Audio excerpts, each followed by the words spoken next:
My leadership philosophy is that through challenges and obstacles, defeat will humble you and teach you how to handle situations under pressure, so that next time you can educate others from the built experience. The idea that individuals often develop and display their leadership abilities during challenging or difficult circumstances.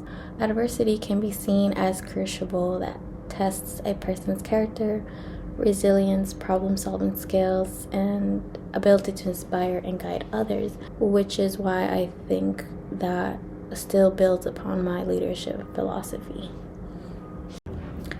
So I don't think it has changed over the past semester, since life will continue bringing me difficult circumstances and I just have to adapt to it. Then after this time passes, I can tell others about my journey or my tips and solutions so they don't go through it blindly, if that makes sense. I always tell them to reach out to me if they need additional help. So after Maria Fernanda told me about her way of thinking as a leader, that you need to just trust the process and things will fall into place, which gives me security, since I'm always carrying this stress and nervous outlook of things that will start to crumble. A pessimistic point of view I have that sometimes is handy but sometimes isn't. I remember when my co-peer leader Jawe couldn't come to class because of a family emergency, and me and Peggy were like, because he's our tech guy. Luckily, I remembered he showed me how to turn the projector on and connect to the computer from the first week of school. But facing conflict makes me uneasy, but I just have to trust the process, like Maria Fernanda said. What I learned so far from being a peer leader is sometimes people just don't want to be saved. Like in class, I would give so many chances and reminders to those to hand in their assignments, but they don't care enough to remember. I just feel bad because I'm literally giving you a chance to redeem your grade. Another thing I learned is when I'm presenting, people are not going to focus on me too much, which takes that stress factor away, because I would always assume the crowd would see every mistake and flaw I would make when I present. But now that I know that I've been a peer leader, I'm just calm about speaking in front of others. Some service activities I enjoy are helping others the best I can. That is, if classmates couldn't make it to class, I would go up to them and tell them if they wanted to copy my notes. I am also in Drexel's Economic Society. When I joined, I wanted to spread awareness about Drexel's new major, economics. You can do a lot of things with economics, but since it's not a well-known major, like accounting or marketing, I wanted at least to educate people on it. I'm also in the economics fundraising committee, and that brings a lot of teamwork and figuring out what ways we can bring money, like selling food or promoting events that we have.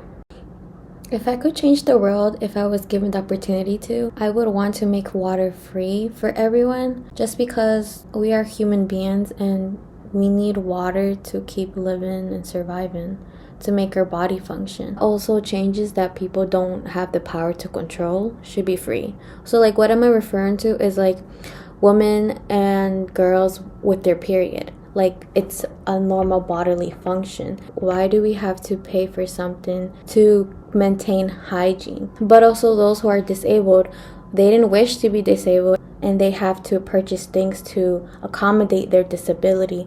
For example, some people can't see, so they would need to buy glasses, prescription, in order to see and function and go on with their life. But they have to pay in order to see you or see things. Like, I don't think that makes sense. Or people who cannot walk, they need to buy a wheelchair to get to their destination, like going grocery shopping and other stuff. Like, I'm not saying everything should be free for them, but at least the basic needs for them to function as a person in society. But that goes again with like people who are also deaf. I think people should have the opportunity to have a grant or like a stipend or a bonus. But yeah, that's what I would think I could do if I was given the opportunity. This semester, I learned to ask for help without feeling dumb. For example, I would ask my co-peer leader about specific topics we need to present to the class. Sometimes I overthink and I ask what his take on it is. This clarifies my mind space, and I continue carrying on tasks for Unit B 101. I also learned it's okay to show vulnerability to others. I usually don't talk about my feelings, but keeping it all in isn't okay. I reached out to Peggy and other faculty on how I can plan for stability in academia and my personal growth.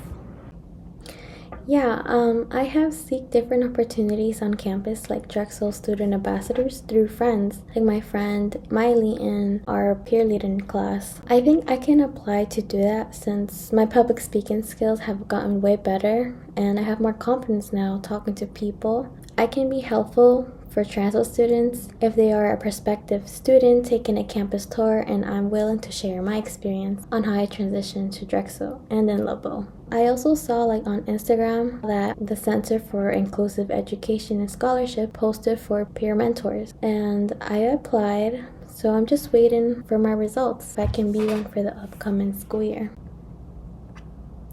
Considering what Maria Fernanda said about reaching out to professors and faculty, I should connect with them so it can open up doors for my leadership path. In order to continue serving leadership at Drexel, I was thinking about being a Labo tutor for the math section, like business statistics or the calculus series. Since I already finished multivariate calculus, calculus 1, 2, and 3, and math 311, math 312, these courses are more complex than the math courses LeBeau offers. I may tutor LeBeau students with majors in economics or business and engineering that are required to take statistics or calculus, so I can help and educate those who struggle and need guidance. I also was thinking to reaching out one of my professors for macroeconomics and to become a TA. I remember when I used to take that class, there wasn't a TA for the course, and I want to be the person to help the future macroeconomics classes when students don't understand what's going on in the class, so they could just reach out to me.